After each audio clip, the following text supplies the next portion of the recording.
We've discussed a lot of different aspects of stereotype threat, and many forces that can cause it and many things that can be done to reduce it. So what should you do? The first thing I'd suggest you do is to sort of actually analyze different aspects of how you interact with your students to see if you're triggering stereotype threat in ways that can easily be handled. For example, your personal appearance and your mannerisms. How are you as a person possibly raising stereotype threat and raising awareness of stereotypes? Your classroom or lab, I used to be able to write, or your lab, your classroom or your lab or your office, how is it decorated? What does it look like? What does it suggest to people that come in?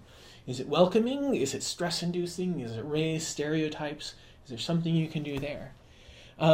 The humor you use, the cultural illusions you bring up, right? How are you possibly causing people to reflect on the fact that they're different from you, the teacher, and possibly raising stereotype threat awareness that way?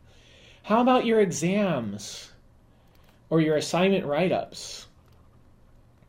Are you using personal names? Are you using pronouns? Are you using allusions there that might cause people to have a particular aspect? One of the things I found, I have a significant number of international students, and sometimes I just need to simplify my vocabulary to make it a little easier for them to understand what's going on. How do you react when somebody else raises a stereotype?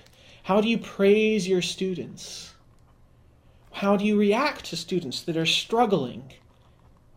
Is it in a way that causes them to feel that the struggle is normal, or is it a way that makes them feel inadequate and denotes a fixed mindset, right? And so on. There's many possible things you can consider about your situation. Because there are so many, I don't generally suggest trying to tackle them all at once. In general, I suggest you want to pick a few that you think will have a high impact at a low cost, right?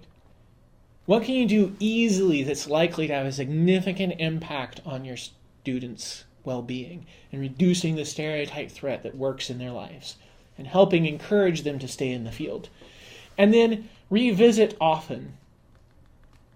I have been attending and presenting in workshops about diversity in computing and education and stereotype threat for more than 8 years now. And in that time, I have found again and again, as I visit, with a group, as I learn about it and reflect on it, I think of yet more things I can change. Because once I remove some of the forces that are exciting stereotypes in the minds of my students, other forces I ought to think about come to mind and become easier to handle. And so there's a continual opportunity to improve and to change and to make the situation in which you teach a better situation for your diverse students.